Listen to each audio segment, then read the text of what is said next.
Yo, what's up with everybody, man? What's good? Yo, what's good? Great. Hey, yo, hit that like button, man. Subscribe to the channel. Hit the notification bell so you know when I'm dropping the videos, man. A couple weeks here, man. I just want to schedule out. Had a great show last night on Neck Bone Takes. Y'all go check that out, man. Shout out to the neck. Shout out to Neck Bone. Shout out to Bishop. Shout out to my Rawhide family. You know what I'm saying? What up, Coach Hayes? What up, y'all, man? Look, check me out, man. What up, man? DP Sports with DP. I go check him out too. Really flawed. The home girl. You know what I'm saying? What's up? All right, look, y'all need. So I'm gonna be doing the show here soon with college football talks daily. You know what I'm saying? The end of the year show, your boy then came up. He invited me to the platform. I'm grateful to go up on that platform. It's gonna be at the end of it. You know what I'm saying? After week 14 wraps up last week and before the championship games are played, we're gonna have a show and we're going to, you know what I'm saying, we're going to talk about the brackets and we're going to talk about just pretty much recapping the whole season. Looking forward to the next season. So y'all be on the lookout for that, man, because that'll probably be the next time that you really see your boy live. So y'all be paying attention for that. I'm gonna try to advertise it as these weeks are coming up, man, because as I'm honored to go on a platform and get offered by somebody that actually that just met me and just like what he saw out of me, like what I do, and was like, look, man, come up on a platform. I like working and collabing with other content creators, man. That's what it's about out here, you know what I mean? And other sports guys, people out here, you know. I love to collab, man. So anybody out there that want to collab, man, that ain't afraid to hit the inbox, man, you know what I'm saying? I ain't worried about view, you know what I'm saying? Whatever else, hit me up, man, because I get on here and I'll talk in respect. All right, respect, y'all. But look, the week is wrapped up. The week is done. It's in the books right now. And we got a top 10 loss. We got a top 10 loss. Yes, we do. We got a top 10 loss. But before I even get up into a lot of those games and recapping the games, I want to talk about why in the world the committee is trying to push USF into the college football playoff. Now, I've been said this, y'all. Last week. Go check out the show from last week. Go check out the show, but like it was definitely last week when we got to talking about the group of five needing their own playoff bracket. Now, a lot of people have already talked about that. That's not something that I just brought up. This is something that, you know what I'm saying, this is something that a lot of us are already had thoughts of doing anyway. And why hasn't this been done? And this season is the perfect example of why this really needs to happen. And instead of extending the playoffs we have, just go ahead and add in a group of five playoff. Like, go and add their own playoff. That would be something to watch. All college football fans would love to watch a group of five playoff. They would love to watch that. Even at FCS level, you know what I mean? We watch that because these are the best. These are the highest ranked 12 teams in that league, right? Whether it's FCS, FBS, SWAC, MEAC, whatever. These are the best 12 teams going at it right now for the national championship. Everybody would love to watch that. I don't know what's the problem. I don't know if it's views. I don't know if it's the logistics setting it up and what's this and what's that. You know what I mean? What's that mean? And I think that they can spread out some of these bowl games, like, right? Because they just oversaturated the bowl game. Just a GoDaddy bowl. Let's call it the Geek Vape Bowl. Let's call it whatever brand got enough money to put money towards sponsoring a bowl game pretty much gets one. So there's so many bowl games now that it's oversaturated the bowl game to the point where players aren't even playing, right? But if you add in the group of five playoffs, then those bowl games can roll over somewhere else and also mean something, right? You know what I'm saying? Like, think, like, if I, you know what I'm saying? If I could sit here and do that, then I'm sure other people can do that too. But I also wanted, you know what I'm saying, before I get way off topic, I wanted to talk about not UCF, excuse me, they're in the Big 12, why USF, University of South Florida, is the Bulls, why they don't, like, I didn't think they deserve to be in the college football playoff. And like I said, once again, this year is the prime example of that. The closest team that I think we got right now that you can possibly put out of the group of 5 is out of the Sun Belt right now, and that's James Madison. Shout out to James Madison. You know what I mean? Like, they're undefeated in the Sun Belt. They have not took a L in their conference at all. You know what I mean? And the loss that they took, it don't look that good right now, which was Louisville, but it was a 14-point loss. But James Madison has, you know what I'm saying, proven that they're worthy of going to the playoff. If you're going to let a group of 5 team in, it had to have been them, period, point blank. They should have been in front of USF. Y'all seen what USF does. They dud out. You know what I'm saying? They dud out. They have not been consistent. I wish Tulane and in North Texas would have stayed consistent throughout, because those teams are good teams and they pretty much play consistent. They just didn't have all the pieces to win those games. And had they had those pieces, I would rather want to see one of those games, Tulane or North Texas over USF. Or, you know what I'm saying? Like, what are we doing? And then people just totally disrespected the San Diego State Aztec. How we forget about San Diego State? They were undefeated, and we still was looking at the American Athletic Conference for a G5 to get into the playoffs. Like, come on, committee. Like, what are y'all doing? Like, did y'all not see Memphis lose to UAB? That should have been done right there. When Memphis beat USF, and then when Memphis lost to UAB, that cancels out. That whole conference, it cancels itself out. You can no longer go in that conference for that game. And then Navy, I gotta go and look at this the standings or whatever, but I believe Navy had took a L2 that I don't think that they probably should have took, but nonetheless, they took that L. Navy took that L, and I think it was a conference game, if I'm not mistaken. Yeah, they lost to North Texas, and they got spanked. They got spanked by North Texas. I mean, yeah, look, North Texas won that game, without a doubt. Without a doubt, they won that game. Now the quarterback Horvath, he was all about it in that game. But yeah, North Texas put it on them. They only scored 17 points on North Texas, and North Texas beat them 31-17 in that game. And North Texas, if I'm not mistaken, North Texas is like a third-ranked team in that conference. I can look at it, you know what I'm saying, because it's nothing but. I just didn't. But I'm like, what are we doing? Like what's going on here in college? Like, are we forgetting things? Like, why is this even happening? So North Texas had lost to them, and then when North Texas, I'm going to look at what North Texas did, right? And North Texas had lost to USF, the 63-36. They just canceled each other out pretty much. They canceled each other out. And that's what I mean. Like, so USF beats a North Texas team that beats the team that they just lost to, and they probably would have lost by more had Navy had more of an offense. Y'all couldn't stop a quarterback power and a quarterback follow. A quarterback power. Y'all couldn't stop it. They just could not stop it. So what makes you think USF, like, yeah, they got to win on a Florida team that is bad right now in the SEC and is going through some things right now? They're going through a change. Their defense is there, I guess, but they beat them. And at the very first game of the season, they beat them. They got beat by Miami. And I think people want to keep looking at this Florida game and saying that, well, they beat an SEC team. So what? They losing in their conference, and they're losing in their conference, and they're not consistent. They don't deserve to be there. Boise State won. The Mountain West. They swept the Mountain West. Nobody in the Mountain West can see Boise State. And then they lost, and then it was a convincing loss to an Oregon team that was undefeated. Like, should I say that again?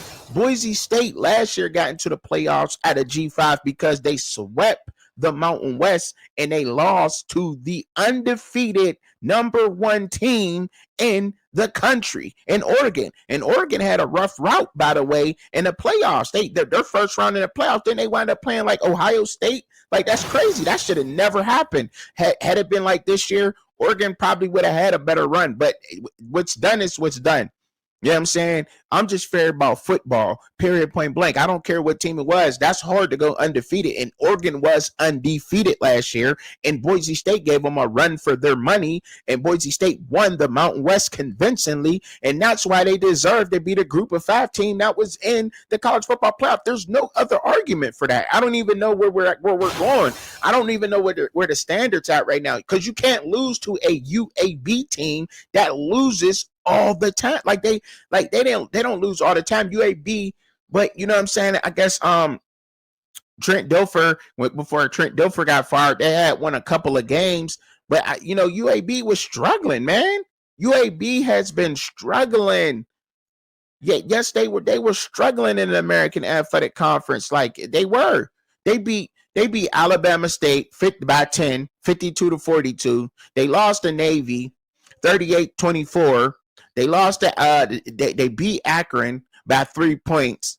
They lost to Tennessee 51-24. They lost to Army 31-13. They lost to FAU 53-33. And FAU, they should be a lot better than Owls. They should be Florida Atlantic and Florida National. They should be a lot better, but they're not. You know what I'm saying?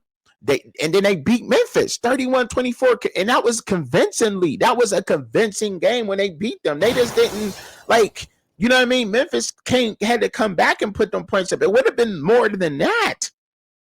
You know what I mean? That can't happen. That can't happen. They lose the Rice, and they have not won a game since. They have not won a game since. They only won 3 games this year. They've only won 3 games. So a 3-win team at the bottom of your G5 conference is you lose to that team, that washes that Florida loss out. I mean, that Florida went out. I don't care if they beat Florida it don't matter. It does not matter anymore. There's no argument. You got to go undefeated. You have to be undefeated, because if not, we're going to watch a blowout. And it's not going to be fair, because Boise State was a really good team last year. They were, you know what I mean? They were dominant in their conference, undefeated in their conference, and they played Oregon tough. They were a really good team with Ashton Genty there. They really were. So I want to see a good football game. And that's why we out here as the fans and college football fans are pushing for this group of 5 playoff. We are. We're pushing for that group of 5 playoff, because we don't want to see blowouts. We rather see good games than blowouts. And that's what's going to happen. We're going to wind up seeing a blowout in the first round, because y'all want a group of 5 team to get into the college football playoff so bad, instead of giving them their own conference, so we can see more competitive games that actually are going to be competitive. You put all the group of 5, you put the group of 4, group of 5, whatever, group 6, however you want to put that now, in their own playoff bracket. Those are competitive games. You don't have to stretch out the playoff bracket that we have now. Just give them their own. And now they're playing. And it's dope. You know what I mean? And what's rightly so. And let's just be honest. Those head coaches know that they that they really can't beat those teams. That's why it was like a Super Bowl for them. They've been riding that high. USF, after they beat Florida, their season was, we won everything. They let off the throttle, because I do believe that team is talented. But you know what I mean? They no telling what them young men is doing, partying, whatever they doing, but they not focused, because that is a good team, but they're not focused and they're not consistent. And they shouldn't be rewarded for that. Period. You don't get rewarded for being inconsistent on the field. I don't want to hear none of them G5 programs do. And if you think that I'm crazy because I'm sitting here caping for James Madison to be in there, you don't know. You must not have been watching football, because James Madison absolutely deserves to be in there. Last time I checked, James Madison was doing pretty good. They were doing pretty good in their conference. And yes, James Madison, they deserve to be in there, because they were doing pretty good in the Sun Belt. And I'm getting ready to check it right now. But, that was like one of the only teams that was still balling. And yeah, you deserve that. So right now, I mean, right now in American Athletic, you know what I'm saying, before I get off this topic, we got Navy's in first place, obviously. You know, they're 6-1 in the conference. They're 8-2 overall right now. Second place, Tulane, 5-1, 8-2 overall. Third place is a very good North Texas team, University of North Texas team, Mean Green, 5-1 in the conference, 9-1 overall. And they're in third place because of who they lost to, right? USF right now is sitting at fifth. They're sitting at fifth place. They were just ranked number 24, looking at as being the highest ranked conference. Like, what are we talking about? What are we doing? And that probably is one of the better G5 conferences this year. I get that, but no. It's about your wins, staying consistent, and that's what it needs to be. And James Madison, they've put in the work. Now, regardless of James Madison gonna get smacked around or not, but that they undefeated and that criteria there, they've proven they ain't losing to nobody in the Sun Belt. I don't think. You know what I'm saying? No, they haven't. They haven't lost nobody in the Sun Belt. James Madison remains undefeated in the Sun Belt at 7-0. They're 9-1 overall. Yes, they are, and they got a pretty good total defense. They got a pretty good overall total defense, if I'm not mistaken. And I'm not just talking. I'm talking all out of all college football. But James Madison got a pretty good defense, if I'm not mistaken. As far as total, I think it was under total yards per game. Total yards per game. James Madison is giving up 257 yards per game, behind Indiana, which is giving up 249 yards per game, total yards per game. And again, the teams in front of them are Indiana, Oregon, Toledo out of the MAC, and Ohio State. Now, yeah, they're in the Sun Belt, granted, but they're showing that they're balling. They're giving up about 168 yards passing per game. And they're giving up 89 yards rushing per game, and they're giving up 16 points per game. James Madison is. That's pretty good. Around, you look around the league, you know what I mean? That's pretty good. That's pretty good. When you look around the whole college football as a whole, that is pretty good. Now, regardless of them being in the Sun Belt or where they're at, they're doing their job. They're supposed to. If you're in the Sun Belt, they're supposed to win it, right? Right? Yeah, they're supposed to win it, be dominant, show dominant statistically. So teams ain't just getting busy on them. It's not like they're, you know what I mean? They're in there.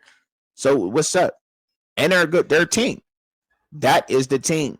And yeah, they kind of snuck them in there with a ranking after people noticed that James Madison wasn't in there and that you had USF above them as being the highest ranked group of 5 team. But nah, that can't happen. And it should never have happened in the first place. It should have never even been somewhat of a topic to even talk about. You know what I mean? I thought that was just crazy to even try to mention those guys being where they were at. And it just ain't even statistically. And I just gave y'all the numbers on their defense, but they're pretty good.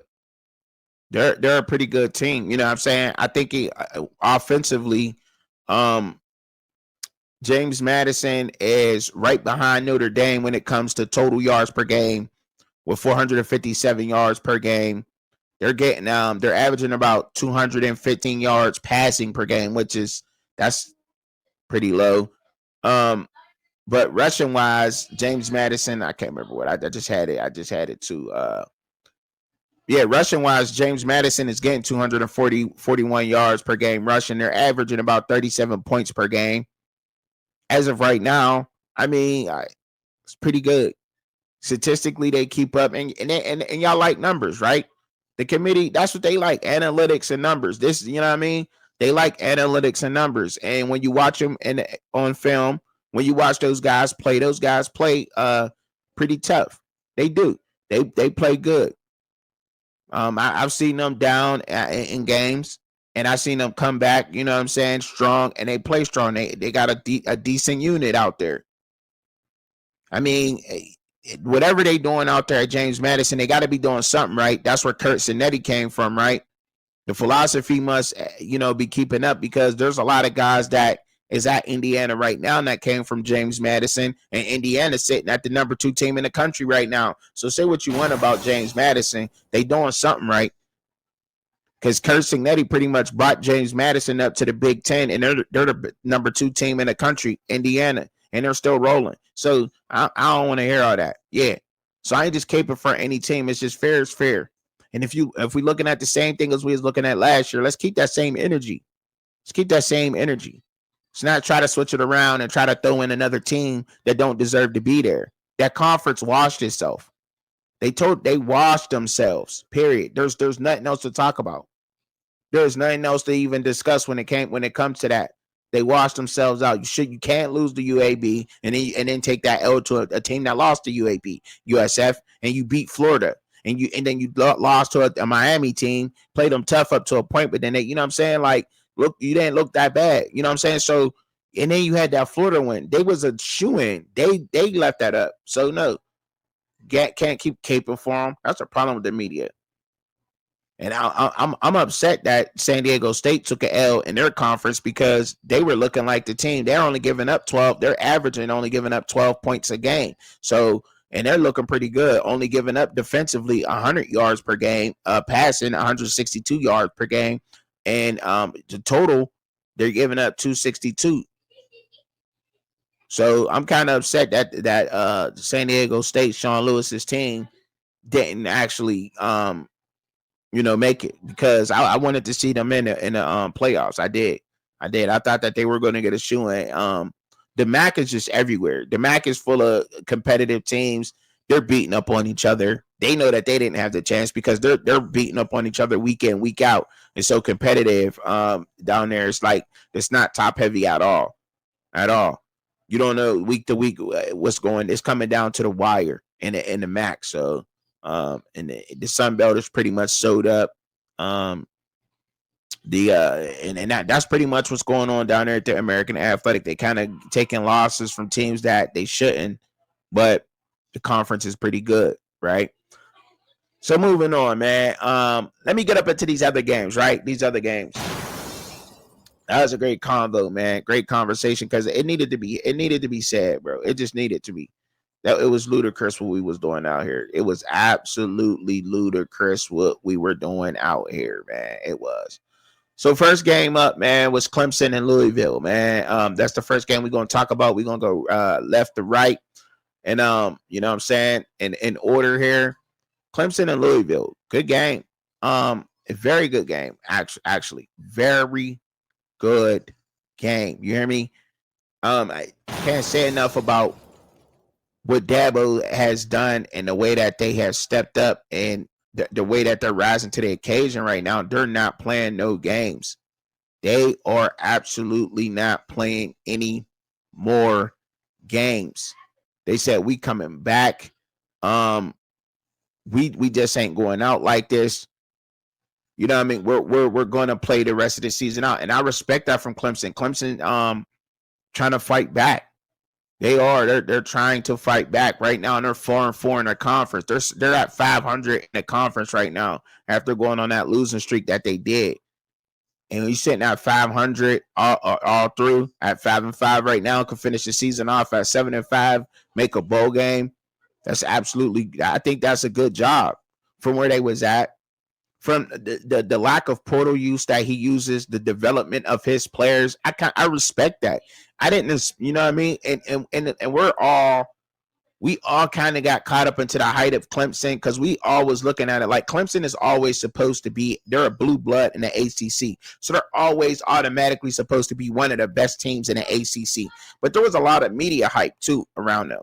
And technically, we kind of knew better. Us guys out here researching, looking at numbers, watching the film, watching the games, we kind of knew that we like, in the back of our head, we like, what's going on? Like Clemson ain't that good. Like you know what I mean? He got something good going on over there, but they're not that. You know what I'm saying? They got NFL defensive line, same thing they did with Florida State. But we like, hold up. what we seeing, like they're gonna be all right, but you know what I'm saying? And I ain't gonna lie, I was caught up all the way in the hype. But I knew better. And I did. And I gotta learn to stop feeding into what these guys were saying and trust my own opinion. And a lot of us do. Gotta because I'm out here now. But I was like, yeah, Clemson, they, because I was a fan of what Dabo was doing. Me being a fan of what Dabo Swinney was doing allowed me to fall into the hype. Him not hitting the portal, developing his guys. You know what I mean? I was a fan. I'm a fan of that. Like, okay, he's just grabbing pieces out of the portal. Like, okay, here, come join the family. Come join this culture. Get down or lay down, Benny Siegel style. You know what I'm saying? And I'm like, all right, cool. I was rocking with that. But anyway, let me get back to this game before I get way off. Them beating a number 20 team, Louisville, in a country by one, I don't care what it was by. It was a tough game. They fought through that. They just didn't you know what I mean? It just wasn't a game that they went in. It was like, wow, like they took that L, but man, like that was a good game. If I'm not mistaken, in that game, right? They had Louisville winning at halftime. It was 10-9, right? Going into halftime. Louisville came out firing, went up on them, and they came back. They shut them out in the fourth quarter. Close game all the way through. And Cade Klubnik came back for him. And you know what I'm saying? Cade Klubnik was in that game, played, and they just played well, man. They played well as a team. And for that, Clemson, man, I gotta give them their props. It wasn't a pretty game. It wasn't a game that just wowed you with stats and wowed you all the way through. No, it was a football game. I like those games. It was a football game. They earned that. They fought, and Louisville fought back too. So I mean, shout out to Jeff Brom's Cardinals, because I'm not gonna sit there and knock Louisville for taking this L, because Clemson is a good team. They do got good talent on that team. Like, and people forget that. Like, they're unranked, and they went into that game, you know what I'm saying, under 500, but they got talent on that team. That's Dabo Swinney over there. You can't forget that. You know what I'm saying? And they won. So shout out to them pulling it off 2019, man. Clemson got the job done, man. Clemson got the job done with you know what I'm saying, Cade Klubnik leading that offense the way that he did. And yeah, man, for real. Before I get into this next game, man, I want to give a shout out to Gideon Atuka from Wisconsin. Prayers to him and his family. We're gonna do it again at the end of the show, but you know what I'm saying, I had to interrupt my energy real quick because I just thought about it, and I remembered that he got injured during the game, some kind of head or neck injury.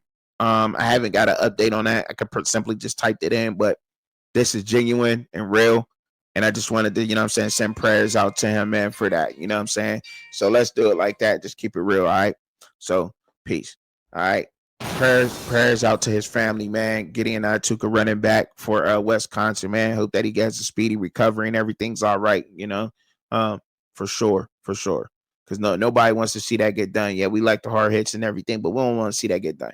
Now, see, and it's just how real it is, man, because we get right back into it, right? Now, Oregon goes and they put it, and they put it on Minnesota. They put it on Minnesota. Period, point blank. Shut the comments down. Oregon, they ain't looking the same. Oh, Dan Lanning this, and Oregon they can't really do that, and blah blah blah blah blah. Are y'all forgetting who's over there? Like, did y'all forget that Oregon got a good staff over there? That Oregon knows what they're doing with these college quarterbacks? That they're one of them better teams? That Oregon went undefeated last year? Are y'all forgetting that?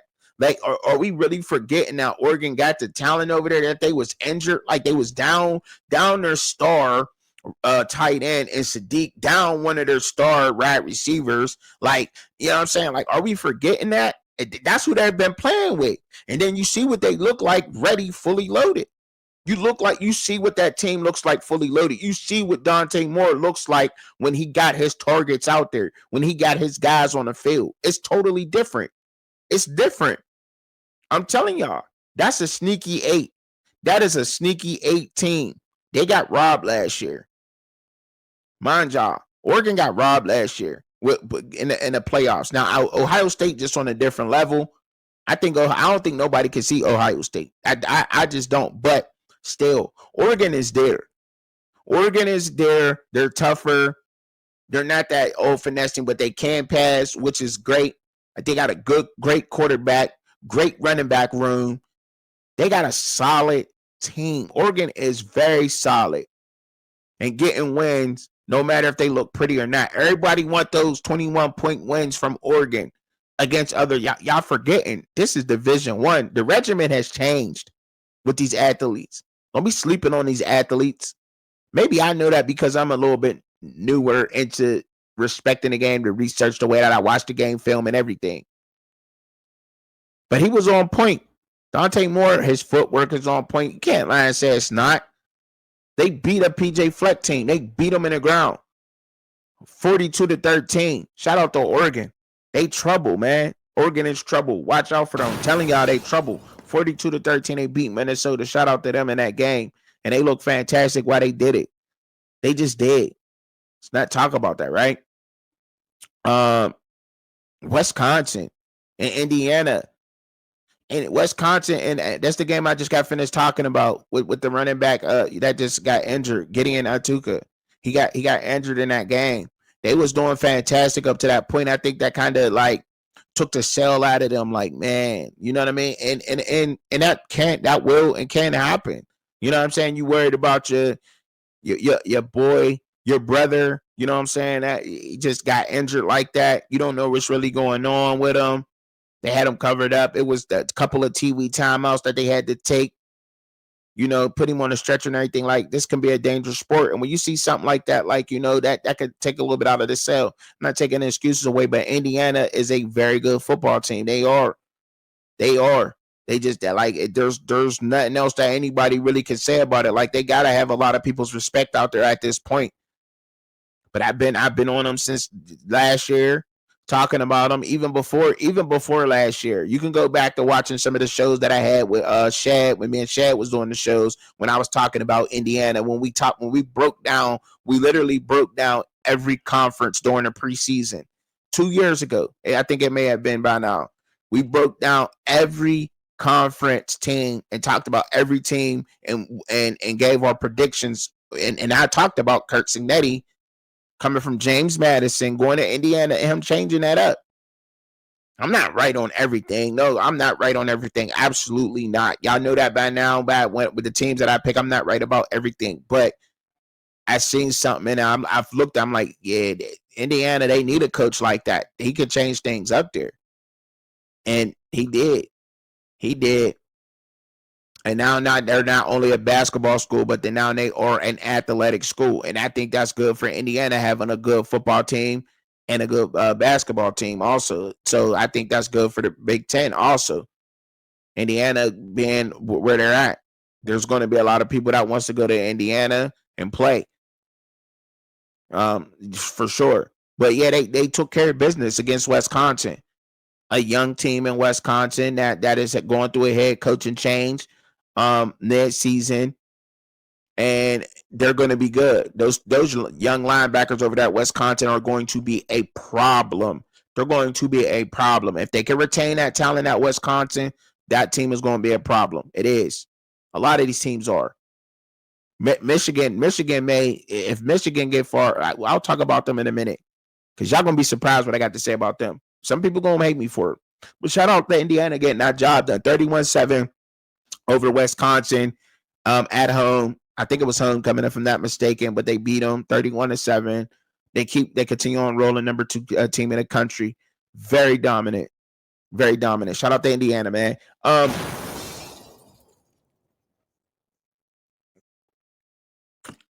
Now we on this South Florida game. They lost to Navy.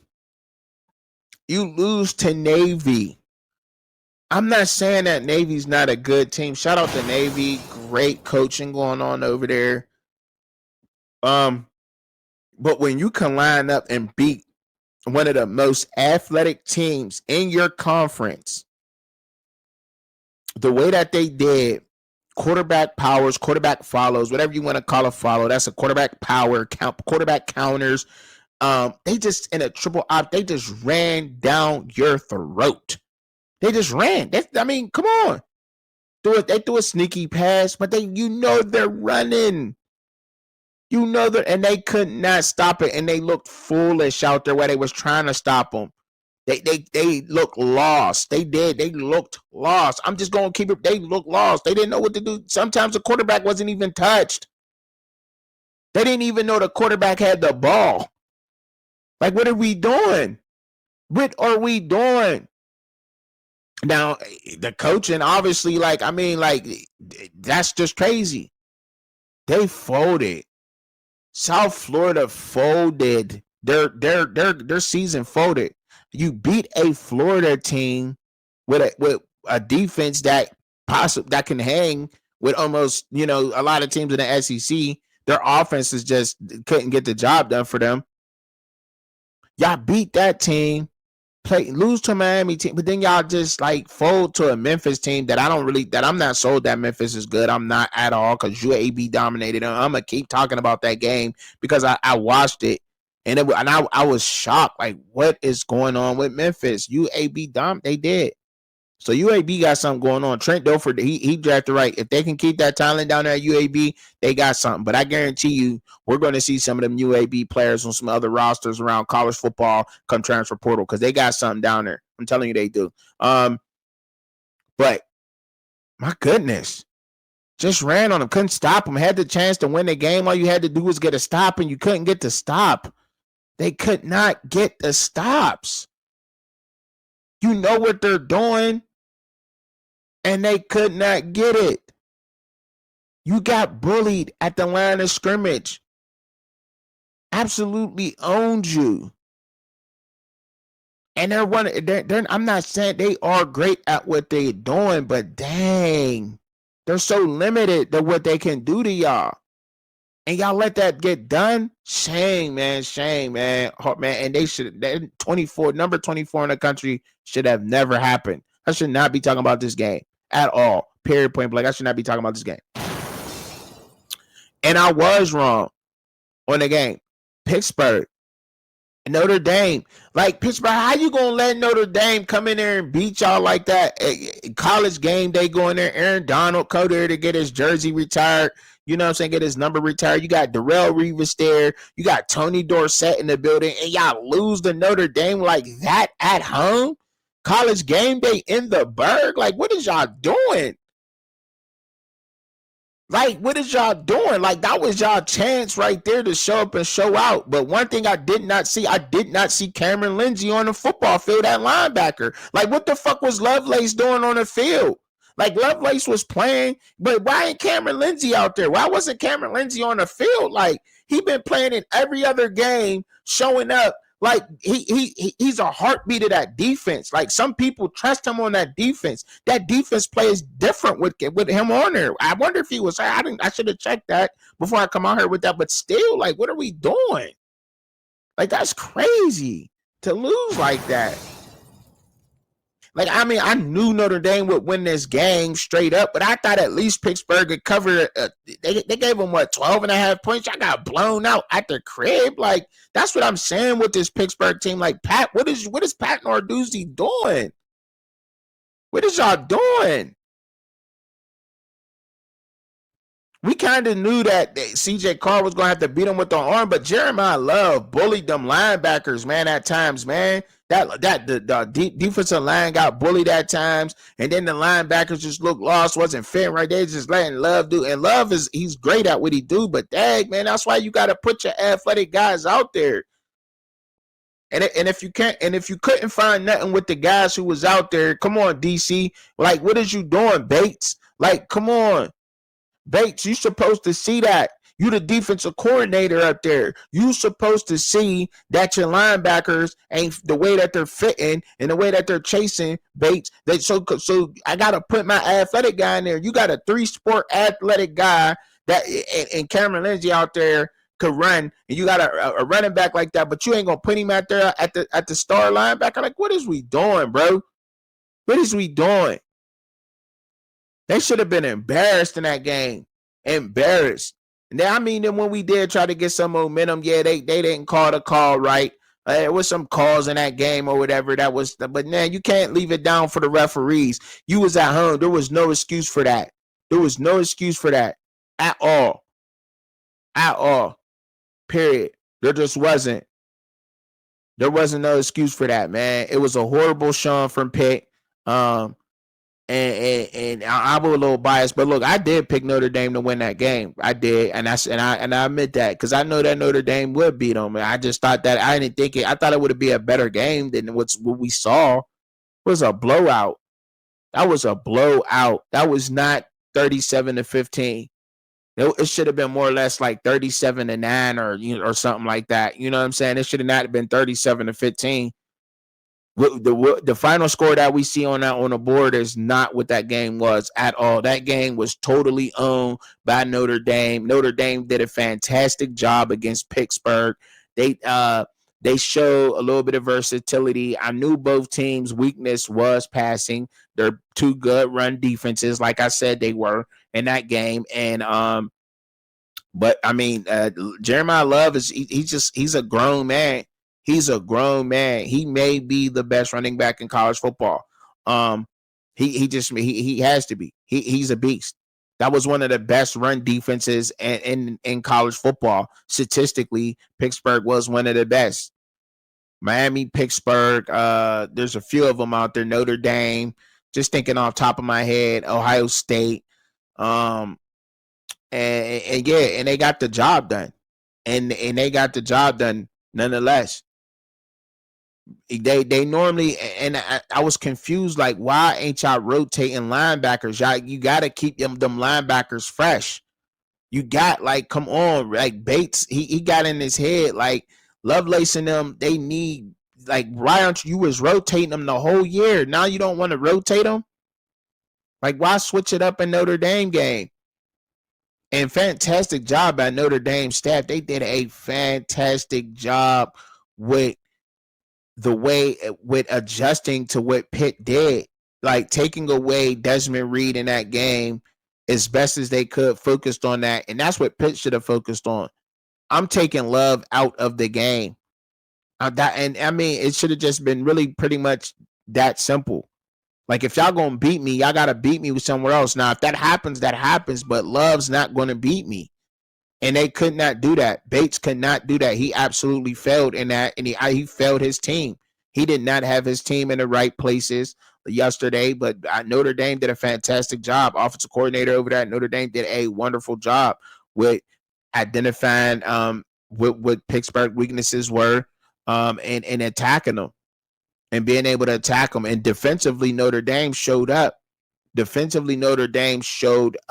They did. They showed up. Great coaching over there, man. I've seen a lot of that team. So therefore, that team continues to roll. And as we looking forward towards going towards the college football playoffs, and what I've seen out of that coaching staff, it made me put some more respect on Notre Dame. It really did, because Notre Dame staff absolutely had them 100% ready for that Pittsburgh game in every way.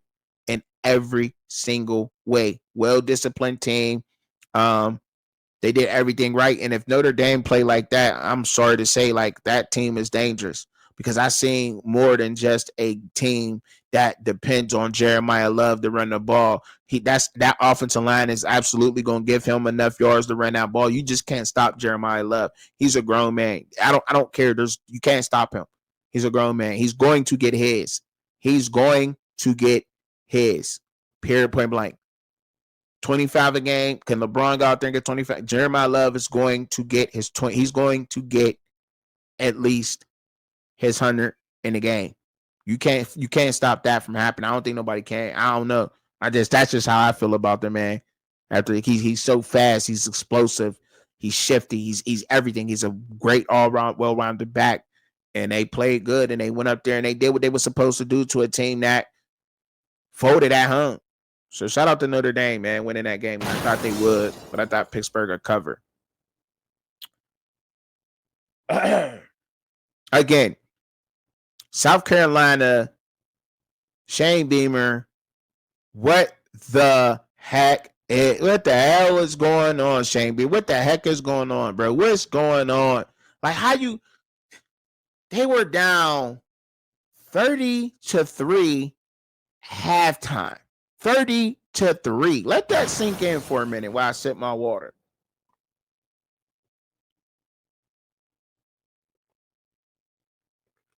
More than a sip, but still. That's crazy. 30-3? And they came back. They came all the way back storming. Marcel Reed, look, he went from night to day and night. Oil and water. Period. Like it was totally different, man. Like what he did. Total opposite of what he did, man. And first half of that game, struggled, came out, adjusted to what he was doing, and Mike Elko's team came back with resilience. And to be honest, you look at this game and you say South Carolina gave up this game. Yeah, they gave up this game, but then Texas A&M came back and won this game the way that a number 3 team in the country is supposed to do it. You know what I mean? That is the way that a number 3 team a number 3 team is supposed to do that. They are supposed to do exactly what you seen Texas A&M do. And now you look at that team and say they completely shut them out in a whole half of football. A whole half of football, they shut them out and got the job done. That is the Texas A&M team that I was talking about earlier this year, that I thought that would be consistent through this whole year. The way that we saw that second half is how dangerous that team really could be. They really can shut you down. I was not sold because it was, the teams that they played and blah, blah, blah. I don't care. They've been doing what they were supposed to do with the teams that they beat. Your competition is your competition. Your schedule is your schedule. So if they supposed to beat the team, then go out there and beat the team. In the fashion you're supposed to beat them, you beat them. And that's exactly what Texas A&M has been doing. And they look great coming back. Like, you're going to have tough games. That was a playoff game for South Carolina. That wasn't even a playoff game for South. That was a championship game for South Carolina. They would have stormed the field, ripped the field goals down, cut some of the piece of the turf up, took the turf home with them. Like, I got a piece of the turf when we beat the number 3 Texas A&M team in the country that went into the college football playoffs. I got a piece of that turf hanging up on my wall. Like, all that was about to be done. They was probably going to break one of the bleacher seats and take one of the bleacher seats home, because that's how important that game was to South Carolina. There's only 3 games left in the season. Now we only got 2 games left in the season. It's playoff mode for some of these teams playing these ranked opponents. This is their playoff. This is their championship. This is their time to spoil and to go out there and show, like, okay, you think this team is the number what team in the country? Oh, I'm going to show you what I can do against the number whatever team in the country. I'm going to show y'all we can ball. We just had an off year or whatever, but we got it together. We gelled together now. You know what I'm saying? Like, that's what it is. That's why I love this game. That's why we love this game. To see games like that. To see a South Carolina team that we didn't think had a chance. You know what I'm saying? Make Texas A&M work for it like that. But, I mean, dang. That was it. That was a playoff game, man. That was. Because nobody, we all sitting here right now, we did not think that South Carolina would be sitting where they're at right now in the SEC. Absolutely not. Absolutely not. We did not think that. You know why a lot of people didn't think that? And if you did, you're sitting there lying to yourself, because Lenore Sellers is on he's on everybody. If you name top 5 quarterbacks in the country preseason, Lenore Sellers was on your top 5. You're lying if he wasn't. You're lying. You're lying. Don't lie to yourself. He was on there. He was on your top 5. Lenore Sellers was on your top 5 at the preseason of the game and the quarterbacks in the country. How could he not be? What is he? 6'4", 6'5", 230 pounds, running a 4.3, cannon for an arm. What? We didn't expect this team to be the way they are and where they're at. No, we didn't. So, yeah, they balled up. That was a playoff game, and we got plenty more to see. Shout out to Texas A&M, man, for getting that dub, but for real, shout out to South Carolina for fighting and battling like that too, man. Great game. Shoot, man, got me out here. Got me hyped. Because we be out here fronting and acting like we don't know what was going on with this. We know exactly what's going on out here in this college football world. Arizona, man. Arizona played and beat Cincinnati. Nobody knew about Arizona. Where did Arizona come from? That's what everybody's saying. Arizona beat Cincinnati. Arizona probably should have been ranked. They took some unnecessary L's. That is a good football team. That's a very good football team. Arizona is. They're different than last year. I think, honestly, they might even be better than the team they had last year. With T-Mac on it. Yeah, dare I say that? Yeah, dare I say that? I think so. I think they should be a lot better under head coach Brent Brennan right now. Brent Brennan, I think their record should be a lot better right now. It is what it is, but Arizona's team defensively is there.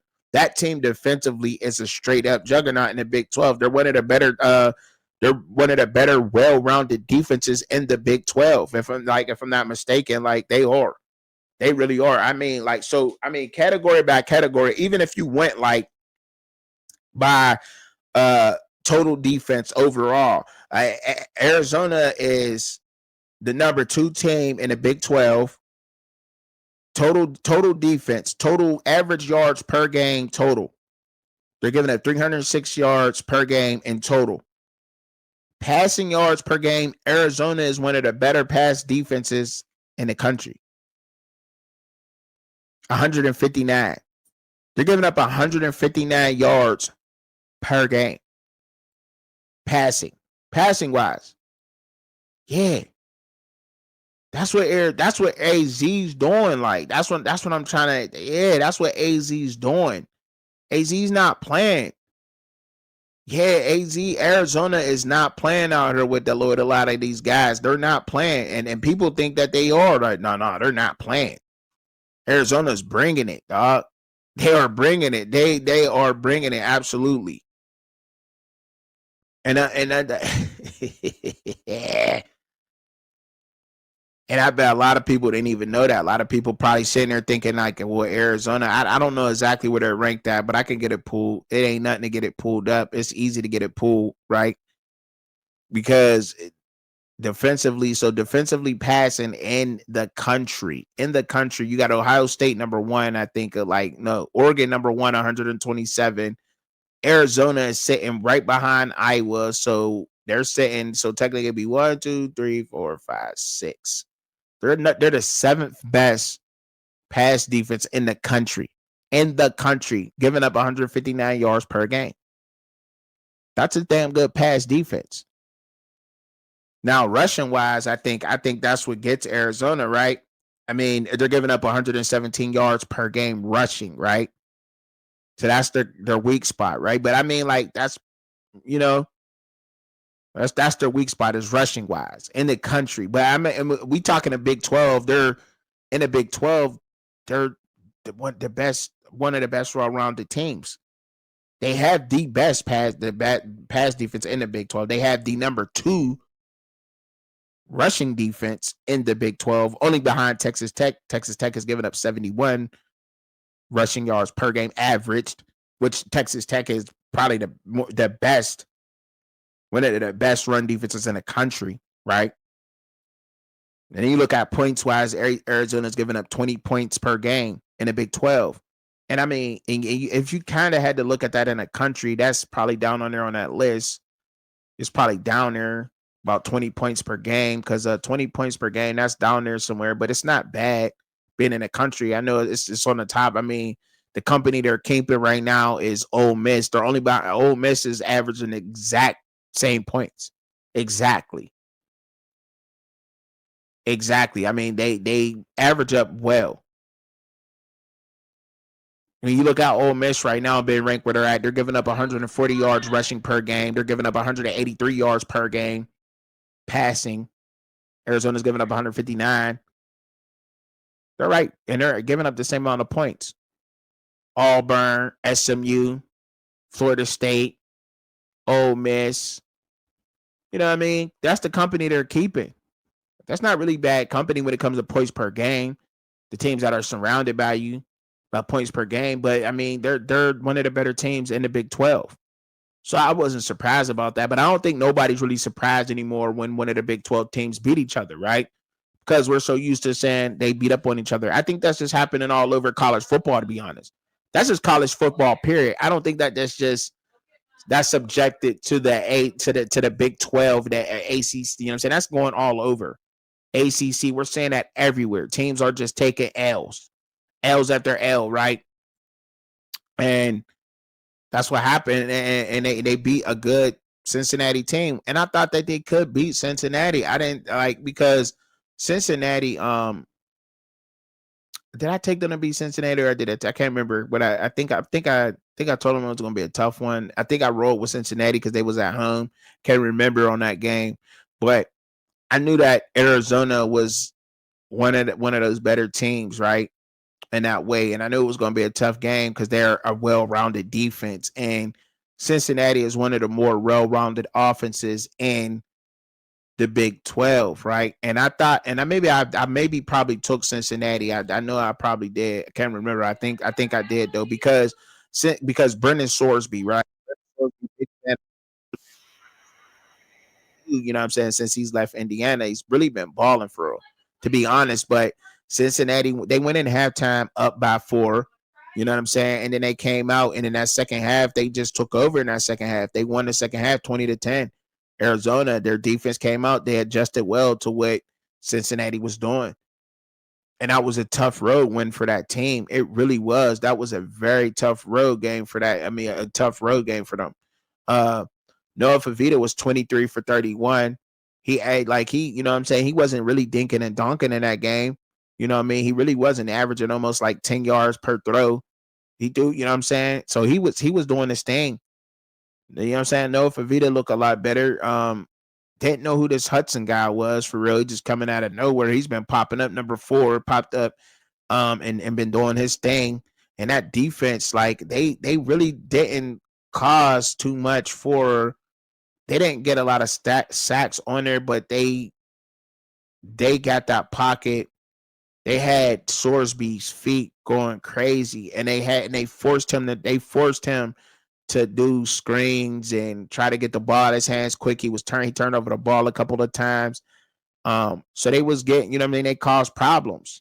They did what they were supposed to do. That defensive coordinator did a fantastic job over there at Arizona. He really did because they had no answer.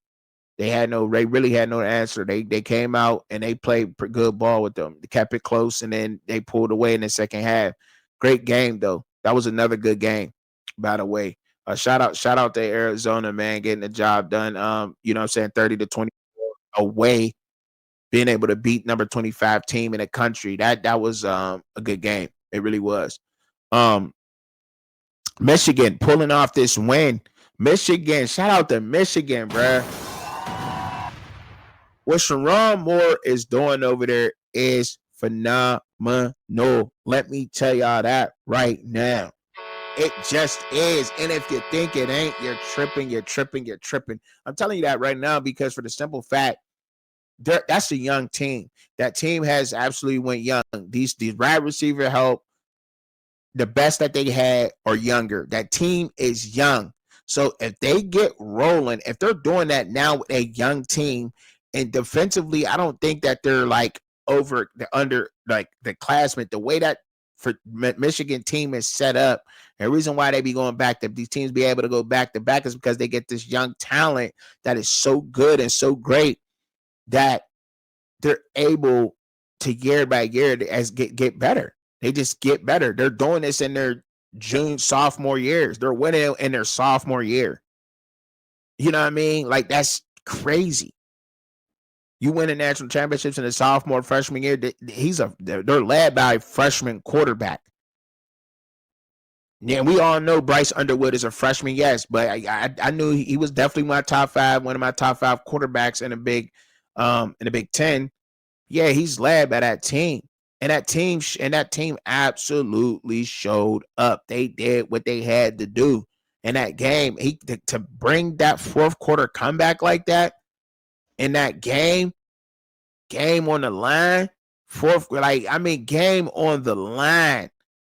They got that. Like, if you think like that fourth quarter, the whole first quarter, nobody, like, if you watch the game, it was a great football game. We ain't gonna say good. It was a great football. One another good football games because it's playoff time.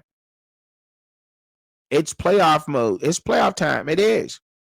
These teams want to win, or they want to knock you off the top. And Northwestern, and that's a good man. David Bryan doing a great job with that team over there in the way that he's building that team at Northwestern. I gotta give him his props. Because yeah, it's the coaching ain't easy, and he keep that team relevant in what they're doing. But they own the fourth quarter. They held Michigan down in the fourth quarter, made that comeback in the fourth quarter, and I was shocked. Could I say shocked? But man, like, and Bryce really didn't do nothing. They caused him to turn it over. They caused him to turn it over in that game. They got after him. They caused a lot of confusion for him. Preston Stone did not play a great game, but he didn't have a lot of help at receiver neither. Michigan was all over their run. So, I mean, really, it was just a defensive game, back and forth, back and forth. They was able to get, you know what I'm saying, get to him a couple times, stop some plays behind the line on defense. They just played a great game, Northwestern did. Like I thought they could, because I mean, if you watch football, then you knew it was up, right? You knew.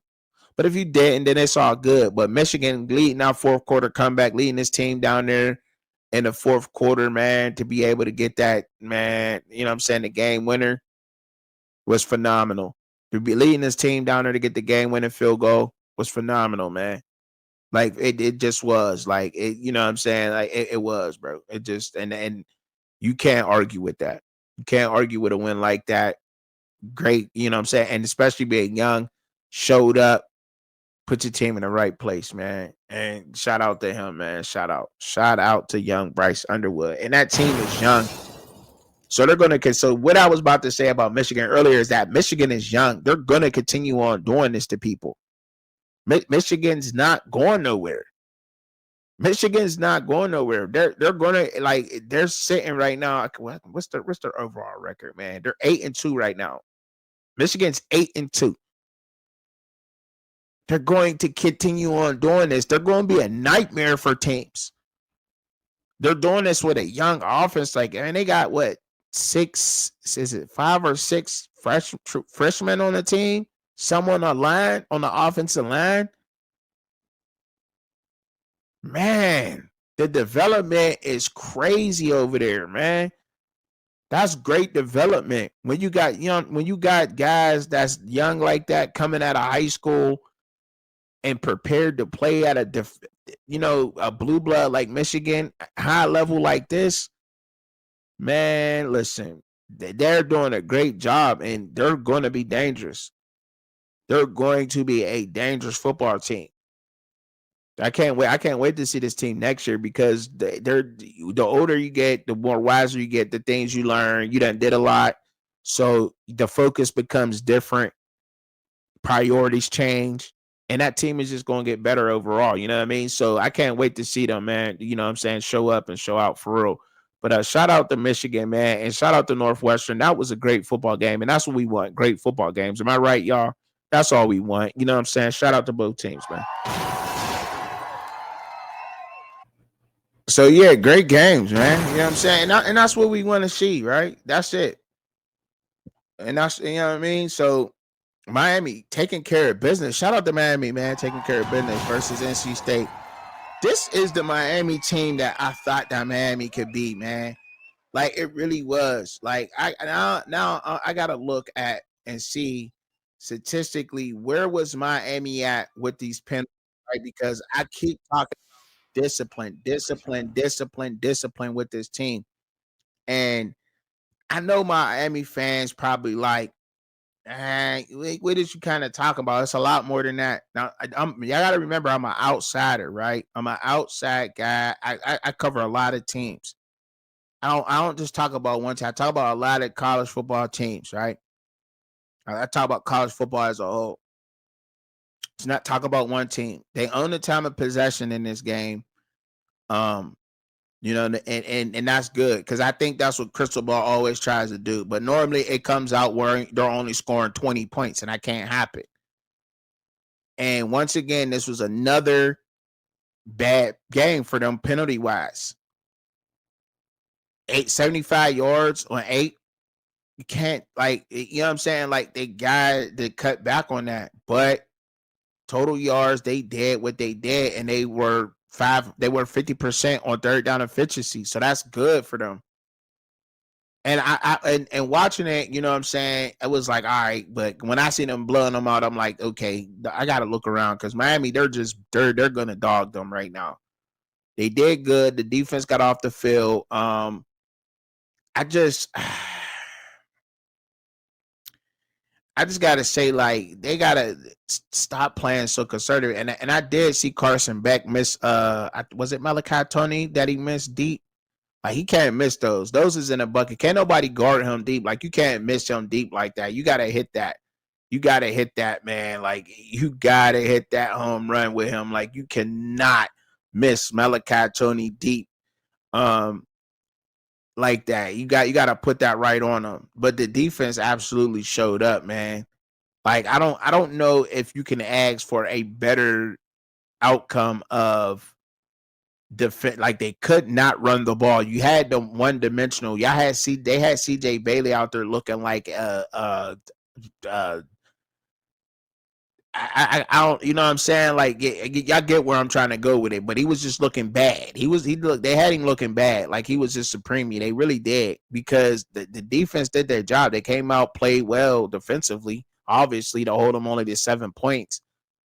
But not only that, I think it was total yards in the whole game was like 145 yards, under 150 yards per game for an NC State team. If Miami continues to play out like this and somehow they sneak into the playoffs, this is a dangerous team. If they could keep up this momentum, if they had played, they should not have no losses on their record right now. It's crazy for them to have losses on their record right now. It's just as it is. It's crazy to me. Like, why Miami? Like, it's because this is that team. But these, and this goes back into what I was talking about. As far as, it's just not the Big 12 no more.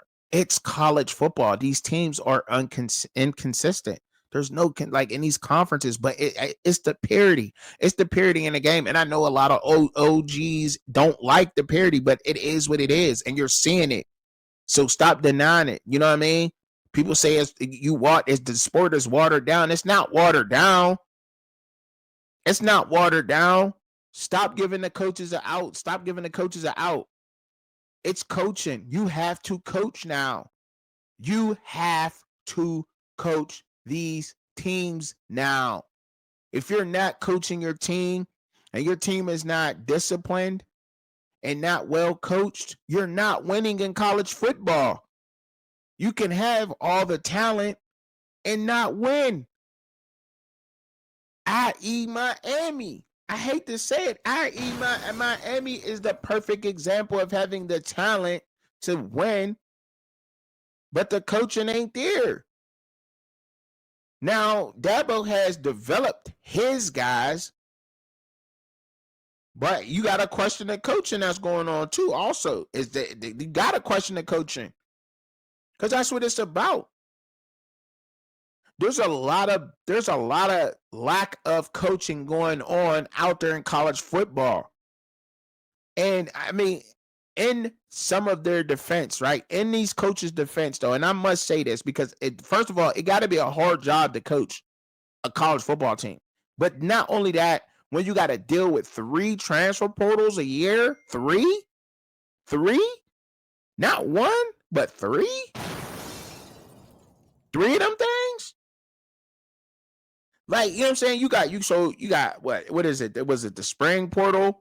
Right after, then you got the summer one right after the spring game, so they get to watch a spring team play. Then they could poach your players before summer, and then you get the fall. Then they had the fall one. I'm glad they only got it down to 1. So you really can't really. What are you coaching? What are you developing? What are you coaching and developing? Soon as players figure out they're number 3 on the depth chart because it's something that they probably did or something else, they're gone. They're up out of there. So it's hard to try to retain your guys. But if something's wrong at that program and they're not being developed and they're not happy, then I guess they're moving. Because a lot of blue bloods are keeping their talent. But then you even see guys leaving, like they're leaving Georgia. They're leaving everywhere. Nobody's safe. Nobody's exempt from it unless they're doing a great job. Unless they're doing a great job. And you know what I mean? At some point, I'm going to get the numbers and look into that and see what coach has the biggest revolving door of players. The players are leaking out from everywhere, though. And you can't really coach them. So do you really have the time to teach them these things? Because you just got a guy that is really good, but he don't know your offense, right? He don't know he don't know your defense. So now you got to try to squeeze everything in to his brain with your defense, your verbiage, the calls, the audibles, you know what I'm saying, so forth and so on. You got to teach them all of that in 2 months. That does not work. That does not work. And I think that's a prime example with a team like, and it's just not this team, but there's a lot of teams out there that's suffering from this. Like Colorado is suffering from that. And people look at and they try to use Indiana for, you know what I mean? And I heard some fans try to use Indiana for example, like, well, why Indiana ain't like that? Well, Indiana, he brought all his guys from James Madison. That is key. That has to be put into that context. They talk about Indiana getting transfers, but what they don't talk about is that the head coach coached at James Madison in Virginia, and you know what I'm saying, and then brought his guys.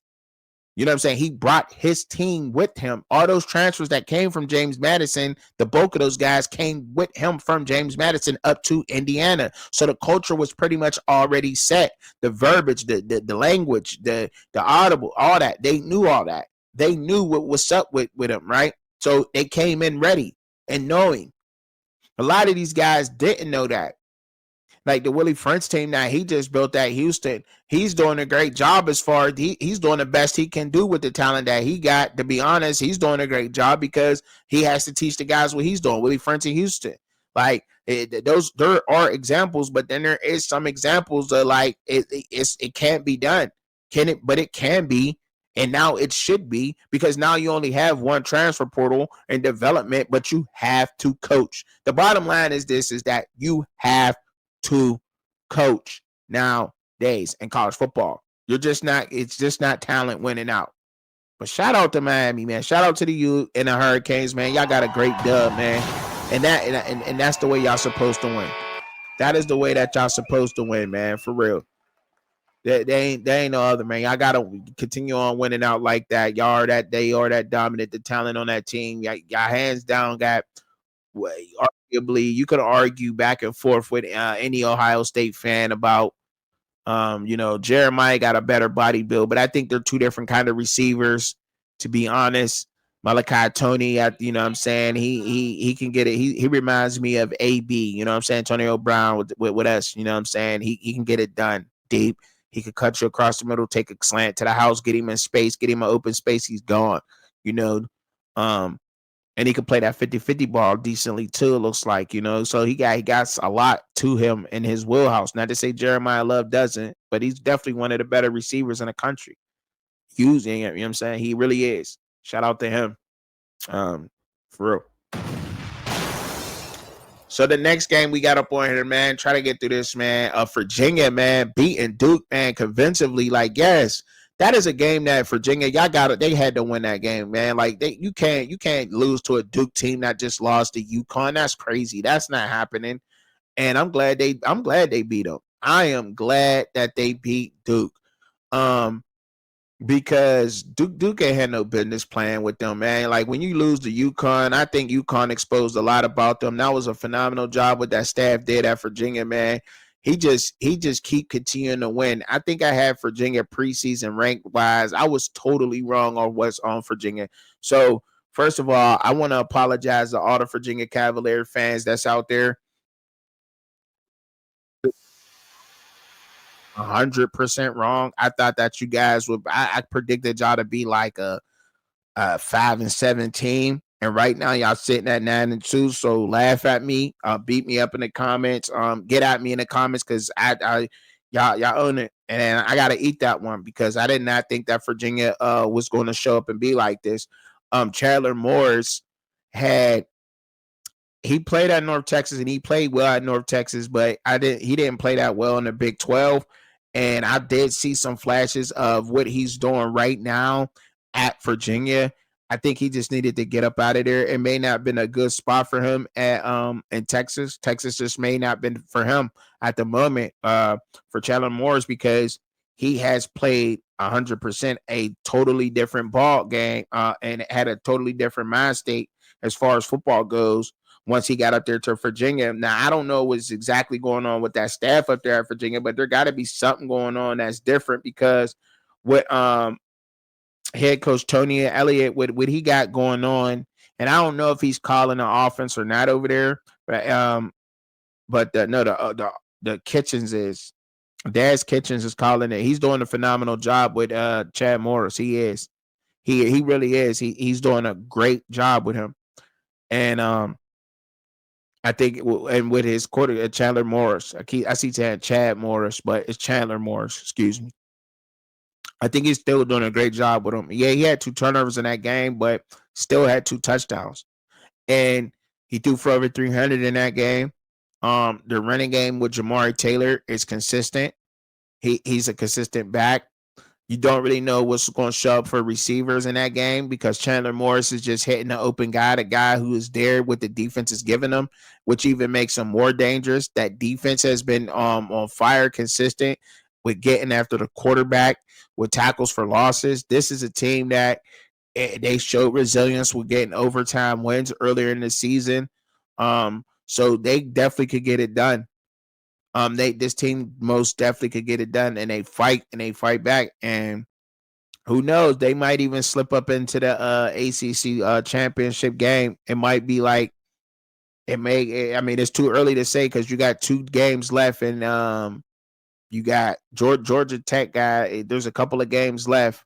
Georgia Tech playing Pittsburgh and Miami got to play Pitt, but there's some teams that got to still play, so it's not all the way over yet. Season's still going. Season is still going. So everybody's gonna get everybody's best effort, but I still think they're doing a phenomenal job over there with that team, man. You can't give it up with that team at all. Still doing great things. Virginia being the Cavalier fans, like I said, y'all won, man. Great game. Beating Duke 34-17.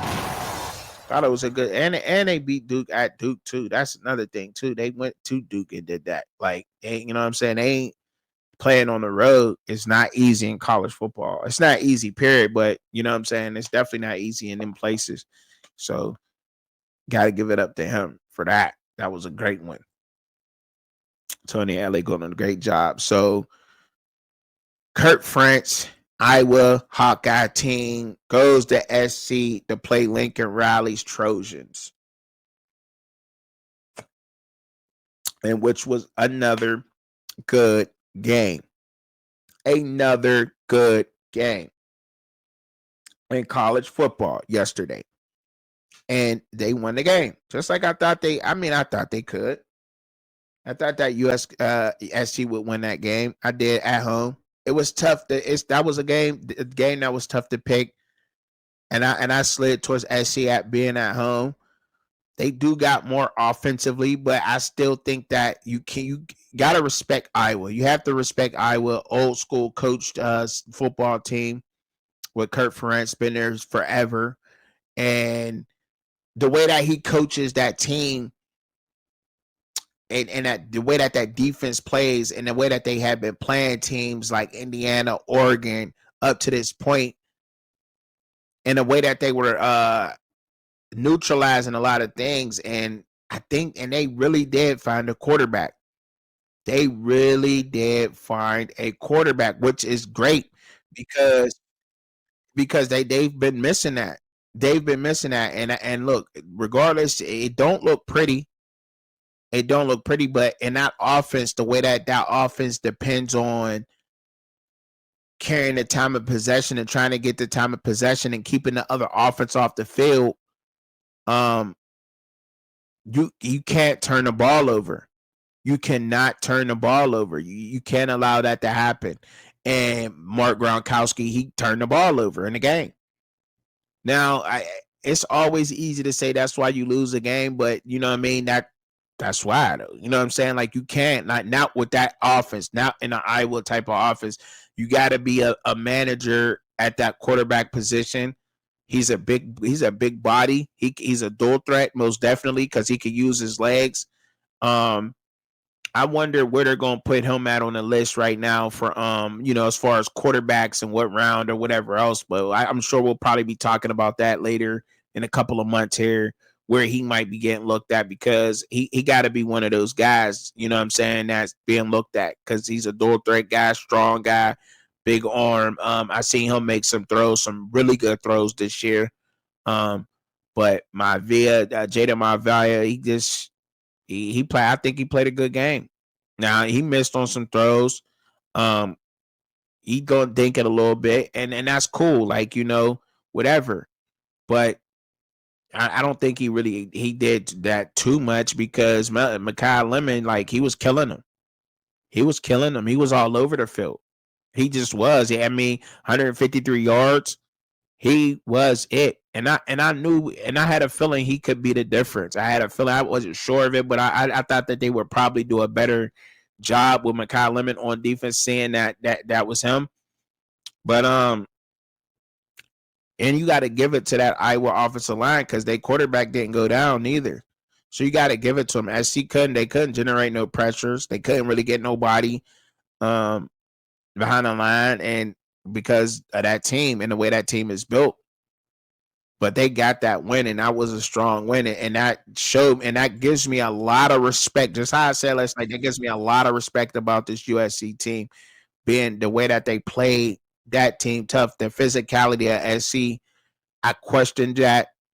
So right now, I got my respect went up for them. So when they go to play Oregon in the last game of the season, I'm like, okay, because they can't lose that game. I don't think they can. They have to win that game to convince everybody else that they're ready to be in the college football playoff, that they deserve to be there. They have to win that game. But I got a lot of respect for what that SC team looked like and what's built and what Lincoln Riley built up there. So shout out to them, man, getting that dub, because that's a tough Iowa team. That was not a walkthrough.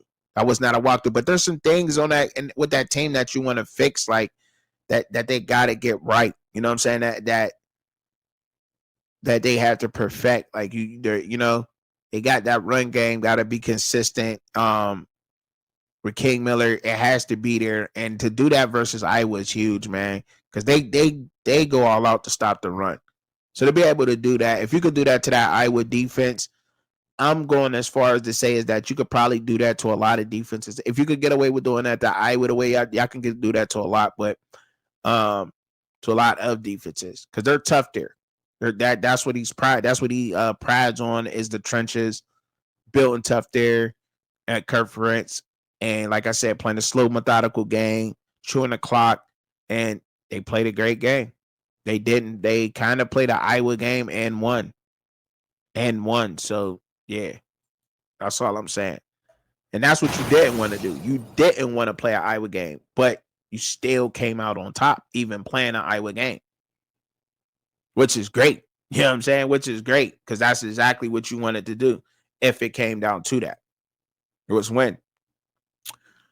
Texas Tech took care of business. I mean, like, is it? I mean, people keep saying that it's almost time for Texas Tech to be crowned as one of the that is it the because I don't think you could put the quarterback as Heisman, can you? I don't know.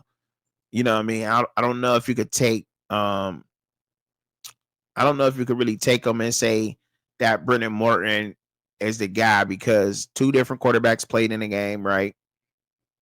And I know that's cool, but it was UCF. It was UCF, and you want to try to keep Brennan Morton healthy, right? Because you got playoffs coming up. You want to try to keep him healthy. So I get that. They got two backs, three running backs, three running backs on that team. But they heavily rely on Cameron Dickey to get the job done.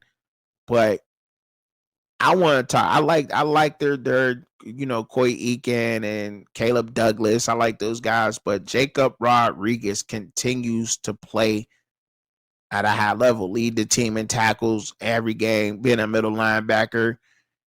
He got to be on the Dick Buckus award. He got to be about to win that, right? Because the way that he just keep playing football and that defense, that's what it is. That defense is it. Now they play UCF. So I'm really not gonna keep too much time on it because it's UCF and Central Florida's not having a great year this year. They're 4-6 overall. Texas Tech 10-1, and they were supposed to win that game, but they did what they were supposed to do. So for that, you got to mention that, and you got to keep it real. When you win a game that you're supposed to win like that, yeah, that means something. I won that game the way I was supposed to. So let's keep it real. Like, you know what I mean? Give credit when credit's due. They were supposed to win that game just like that. Just like that. Shocked they lost to Arizona State. They should be undefeated right now, man. Texas Tech should. Georgia Tech. Wow. Let's talk about it. Gotta talk about Georgia Tech.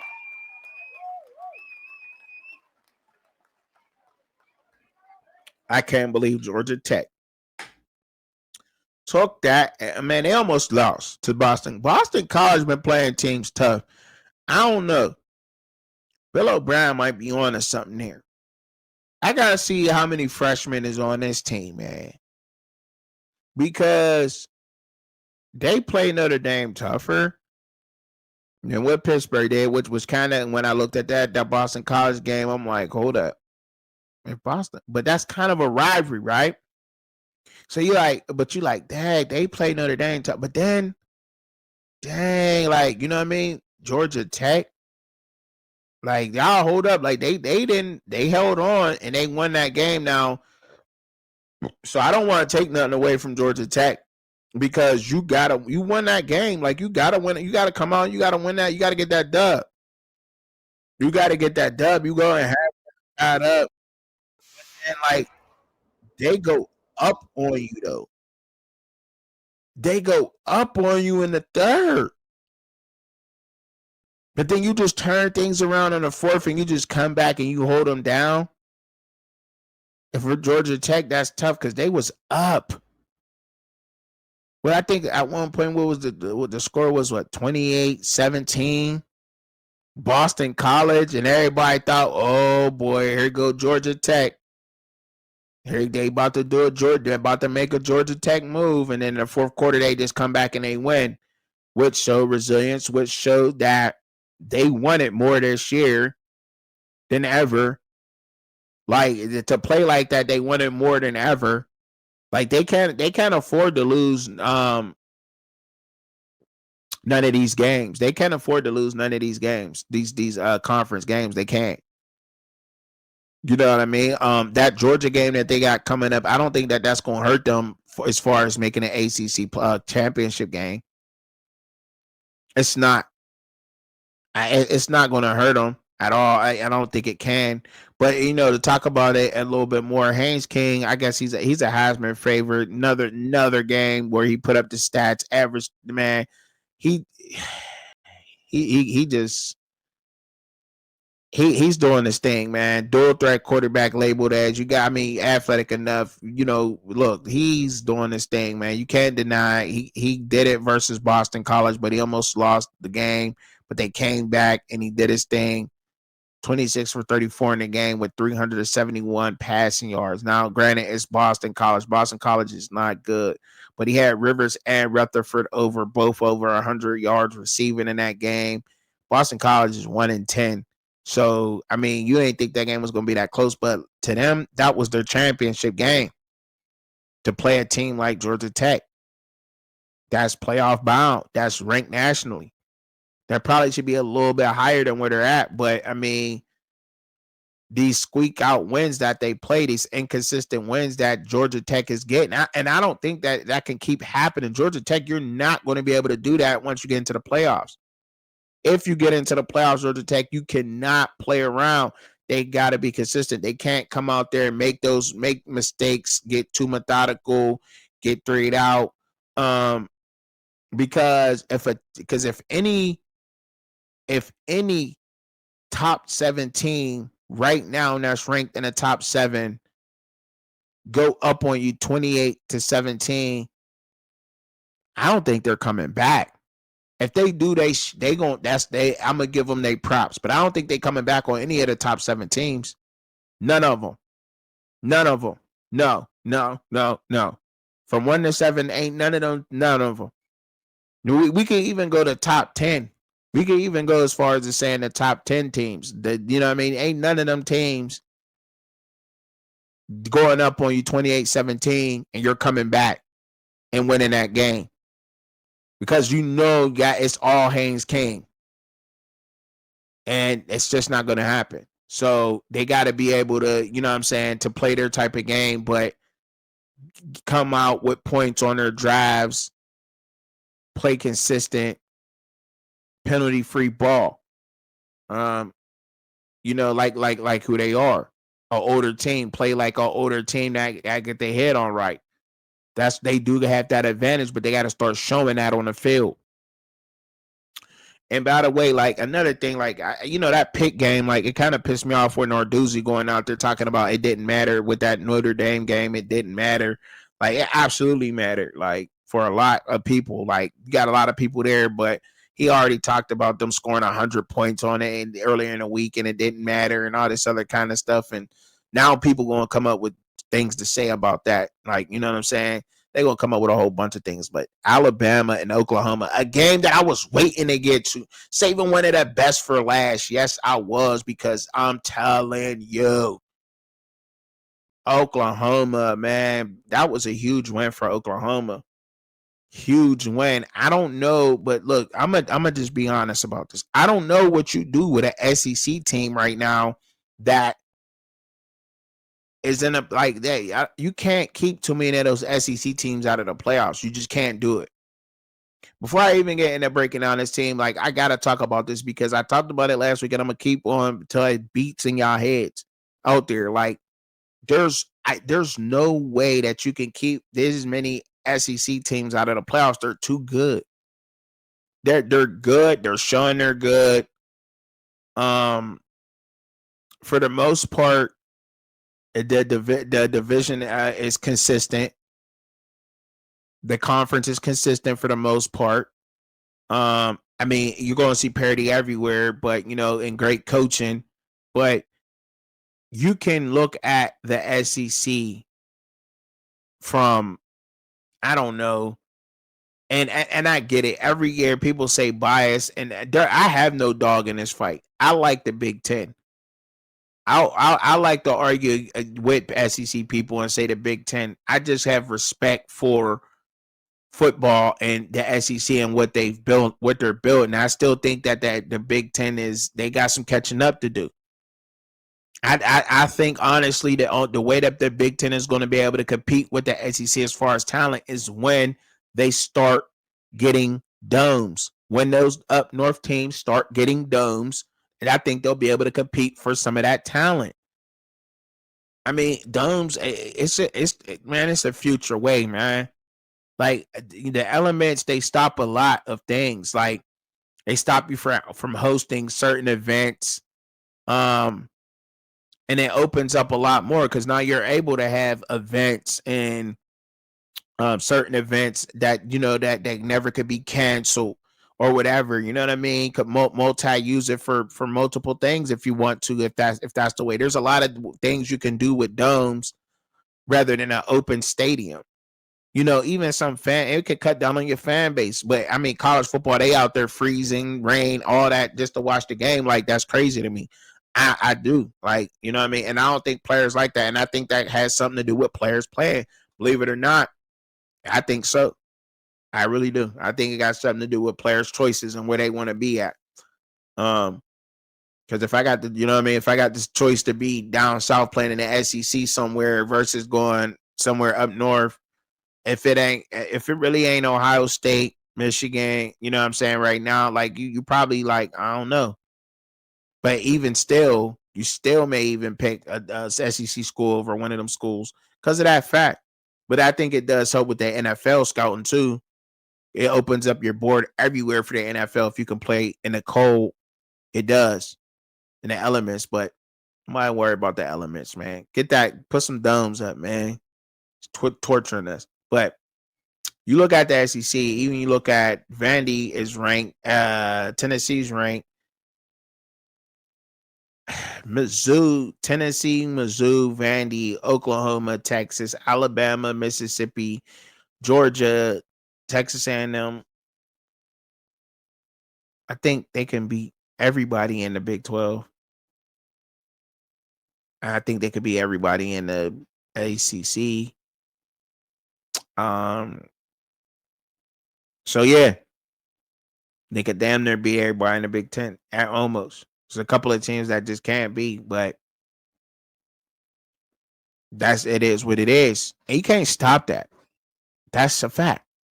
That's just, I know it's a harsh reality, y'all. It's just a harsh reality, and it's cool, but it's just, it is what it is. It is what it is. And I'm not trying to be biased, but going into this game though, Oklahoma has absolutely showed that they are part and belong to the SEC, one of the best college, one of the best conference in college football. They said we can come from the Big 12 and we can still compete in the SEC. We can ball out. We've been the face of that. Don't think that knocks Alabama out of the playoffs. Nah, I'm gonna be honest. I don't think it knocked them Alabama out of the playoffs. I don't think Alabama's out or Oklahoma's out. They're too nice not to be. Oklahoma, and that's what I'm saying. Like a 3-loss Oklahoma or a 3-loss Alabama team, I guarantee they can beat almost any team in the country. And that's why you can't penalize the best for the best. Like, they're the best. That's the best. That's the best conference. Like, and you can't deny that. And it's hard to say that, but we watch football every week. I watch football every week. I watch all the games. It takes hours to watch all the games. Don't get sleep. I can only imagine everybody else that watches all the games. Whether you watching a condensed version or not, it's a lot to watch the games and see what's going on. Then you got to look at the stats and everything else. So you know, not only statistically, but watching the games, that it's a huge difference. And where's the difference at? In the trenches. And then when it's in the trenches, it's also the coaching that goes with it. These teams are well coached. These teams ain't the top teams just because they top teams. Brent Venables is a great coach. They got a great staff over there. Kellen DeBoer is a great coach. He got a great staff over there.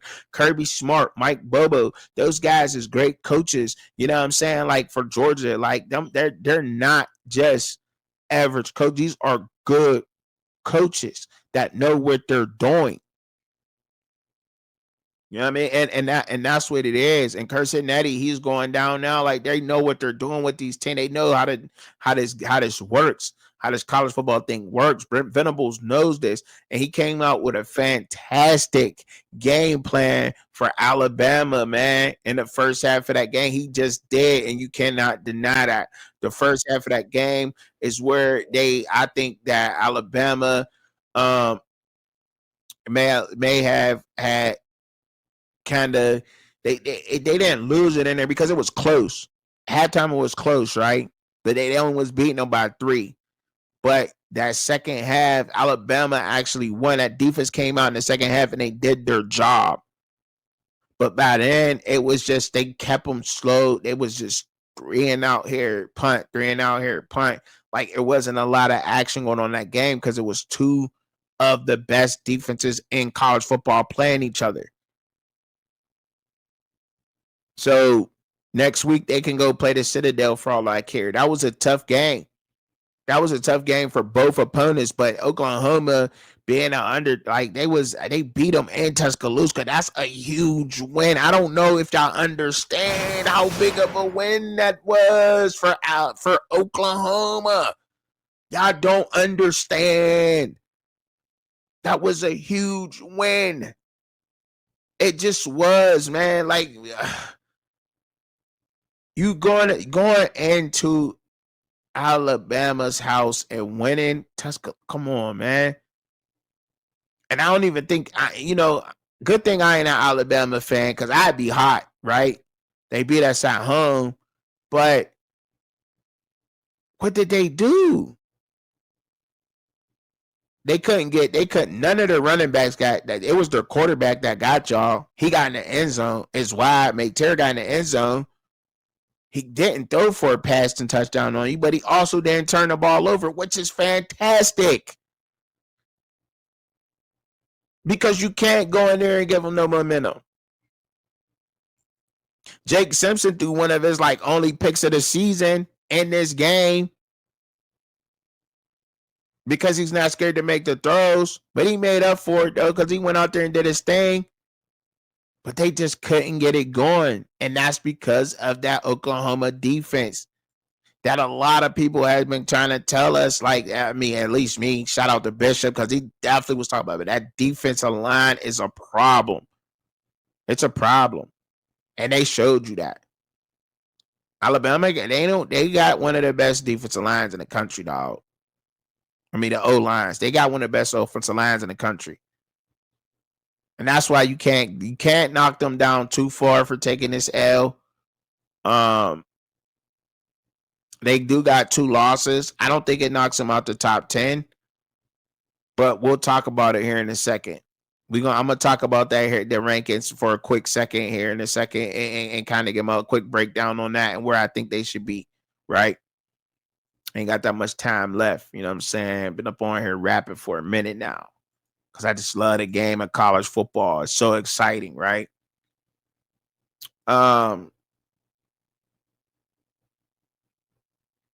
Okay, so looking at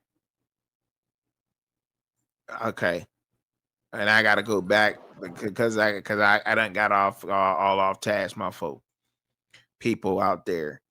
So Tennessee took care of business versus New Mexico State 42-9, as they should have. That's a blowout. That was a cakewalk, and they can do that. They play in the SEC. They can win that game. Florida and Ole Miss, that was a great game. I thought it was a good game. Florida and Ole Miss, they played. That was a good one. Florida beating them. Florida losing 34-24. Ole Miss being able to pull that one off, I think was great because at the half, and the great thing is that they shut the Gators out in the second half of that game. Like they couldn't get nothing going.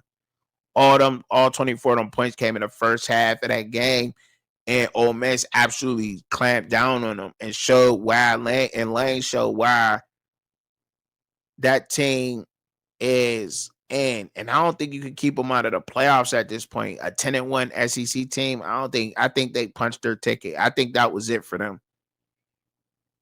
I think that was it for them. Honestly, how could you keep a 10-win SEC? I don't know. And I don't think you can. That's the crazy thing. I don't think you can because Ole Miss is 6-1 in a conference. How could you keep them out of the playoffs? Them, Alabama, Georgia.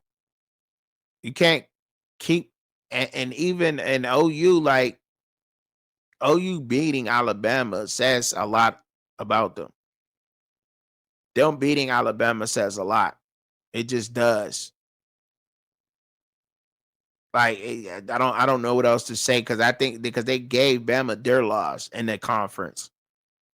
So you gotta, I guess you gotta, I would say you gotta put them above Texas in this because Texas got beat bad. They got beat bad, and we're gonna talk about it. But you can't lose like how Texas did to Georgia. You gotta play close. You can't go in that game and lose like that. And we can't hold up. And I'm gonna talk about it, but you can't blame everything on Arch. Like he did, like people gave him and put him on a pedestal. They really did. A lot of people put him there, and a lot of people saying he built from his last name. What other guy benefit from their last name more than Arch Shador Sanders? His name is who he is. The kid didn't really play nobody in the SEC, and a lot of people kept saying that, like, give him a year, man. How y'all saying he gonna be a first round pick next year? Like, who did he play against? Who has he played against? Like, what did they do?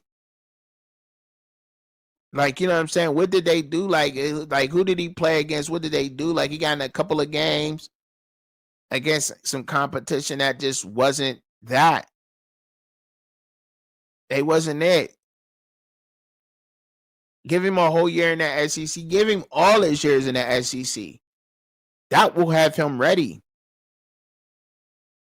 Not just going out there and just saying like, oh, he's just gonna be the best automatically. Like he's the best now. He's the best automatically because his last name is Manning. Like, so we just gotta put him there. And a lot of people is guilty for it too. So stop acting like y'all wasn't guilty of that. Like Mr. Joe Clack, you definitely was guilty of that. You know what I'm saying? Even I was guilty of it. Even myself. You know what I'm saying? Yeah, I had him as one of the top, you know what I'm saying, quarterbacks in the SEC for me. But I'm like, but I also said that, yeah, I think he still needed. I also been like, he need to come back another year. Cause he do got some good, but his athleticism alone to me has him better than he can be better than Eli. His athleticism. I didn't see that in the Manning. So when I seen it, but his dad was a receiver, so I'm like, I didn't see that. So if he could pass a little bit, yeah, he gonna be dangerous. You got to be able to run as a quarterback nowadays. You got to be. But he couldn't do that versus a Georgia team, and that's what I'm saying. But maybe next year versus Georgia, it looks totally different. You know what I'm saying? Like, and you got to give him time. But they be hyping it up, and they be knowing better. I get it. They do it for the content, but everything can't be for content in this space though. Like, you know what I'm saying? Like, you got to keep it real at some point, or go back and just say like, yeah, I was wrong. Like, yeah, I put him on a pedestal or something. Like, you just can't go out there and just forget about it. Like, you got, yeah, we're gonna stop doing that. Like, yeah, they don't do that. They get away with that, but they get mad because there's people like me in the space that he didn't play professional sports. So how is he talking about professional football or college football? He didn't play college football. So what? I put in the same amount of work as you do, and I work a job. I watch all the games. I research all my numbers. I watch all the film. I do what I'm supposed to do. But you out here faking. Y'all be the ones out here faking it. Yeah, like, stop faking. Keep it real with the people out here. This is sports. Everything ain't gotta be sunshine and rainbows. If he ain't ready, he ain't ready. But they knew that. And if you looked at his stats from last year and who he played, you would have known that going into the season. He got to prove. He on a prove it year right now. And yeah, he's shown so far that he can be a quarterback in the SEC, but he got a lot to work on. Like a lot of quarterbacks do. Lenore Sellers is another one we guilty of. That nobody retracted. Everybody just kind of went silent on that. out there in the mainstream. But y'all be like, they know so much though. Nah, but they can't be wrong. Gotta admit you wrong too. Shut up. Drop a bomb. 8-1, man. Wrong, wrong, wrong. But you can't take no L like that and still get in. It's over. It's over. Go for the, you know what I'm saying? Try to win out, get to a nice bowl game. It's over. Got spanked. Can't keep up at all. It should never happen like that. I should know. It can't happen like that. Can't. Now they, you know what I'm saying? It can't. Like, and that's all I gotta say about that. Cause that got me hot. Utah rolled Baylor. I didn't think they was gonna do that to a Dave Aranda team. I mean, I thought Utah would win that game, but I didn't think they was gonna beat Dave. They with 55-28. They are handling business, man. When you see offenses score like that, man, and that Baylor defense ain't that damn bad. I mean, they ain't good, but they ain't damn 55. And Utah has been doing this to a lot of people. This just Utah and BYU. They've been doing this to a lot of. They are scoring, and that's the thing with Big 12 teams like that. That gives some people like they can score, but I don't know if their defense, like the only defense in the Big 12, I think that could keep up with other teams outside of the Big 12 is Texas Tech defense because it's all they got at every level. There's guys, defensive line, linebacker, cornerback, safety. There's guys, but I don't know if you know what I mean. If Utah can, they let Baylor and Sawyer Robinson is not a bad quarterback. He's just not. He's not. You know what I'm saying. So I'm not gonna sit there and say that he is because he's not at all. But they scored 28 on your D, and you put up 55, and I get it. But a lot of those points came in the fourth quarter too. Because other than that, it really was, you know what I'm saying? At one point, it was what, 20 to 28, something like that. At one point in the game. And then in the fourth quarter, they just they pulled away. They got busy in the fourth, which is good. But they start leaning on them in the fourth and got busy. And I think, and you know, and that game and that team, I think is a dangerous team.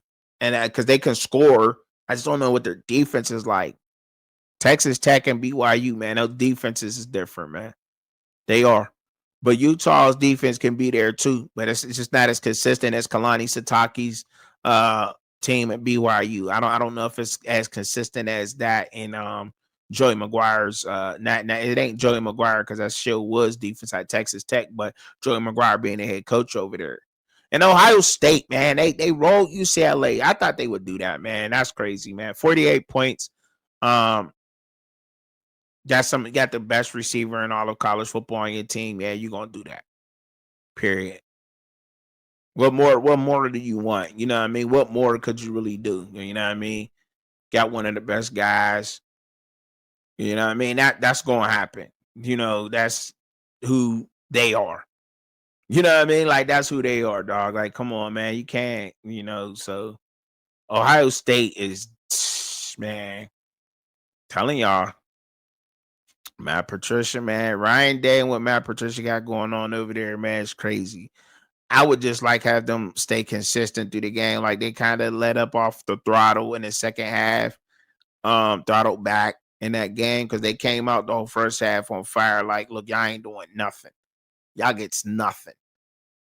The whole first half of that game, they played lights out, and then they kind of and I get it, they throttled back in the second half. You're gonna throttle, you know, the game was intact, but Nico didn't play.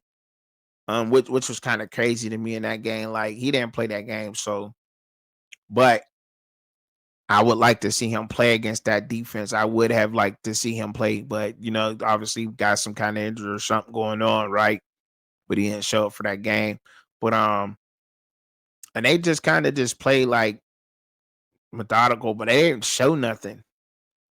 They didn't really show nothing. They ran the ball well. I mean, he threw to his receivers, um, hit his guys, you know, but and kind of just did what he wanted to do, but they didn't really show too much. And now I'm saying what their game plan is. I think the game plan for Ohio State is the way that they did it last year. Like they just turned into a whole nother monster during the playoffs. Like during the playoffs, they just turned into a whole nother monster. I think what scares me with Indiana is Indiana is playing, and I like Cincinnati's team. I like the Hoosiers, but I think the Hoosiers is kind of showing their card now. Because if you can stop what you're seeing out of them now in the playoffs, because they're going to make it, right? You shut them down. If you're trying to stop Ohio State and what they're trying to do right now, it ain't gonna make a difference because you're not seeing what Ohio State is fully capable of right now. They just on cruise control. You know what I'm saying? And they still putting up those amount of points. Like there's a whole nother couple of pages in that playbook that we have not seen at Ohio State yet. I strongly believe that. I don't know why I feel like they hiding plays, but I do feel like Ohio State is holding back plays. I don't know why I feel like that, but I just do. Just watch them like they just be on cruise. BYU beating TCU the way that they did, man, in that fashion, bro. It's like wow, man. They come out, you know what I mean? They come off a loss week after that, and now they just come out with their head on fire. That's why it just grows every week, man. This the second year in a row that they shown like they are a good football team, regardless of where they're at in the Big 12, whatever, man. Because last year, everybody said they were supposed to be a bottom half Big 12 team. If you listen to the media guys tell you that, but they absolutely shut TCU out. And they only got a field goal in the second half of that game. But I mean, they couldn't really do nothing with them, man. They couldn't do nothing with this BYU team, y'all. They couldn't do nothing with them. Josh Hoover, he just turned the ball over. Like they get pressure on you. That true freshman quarterback, Bear Bachmeier, is absolutely a beast.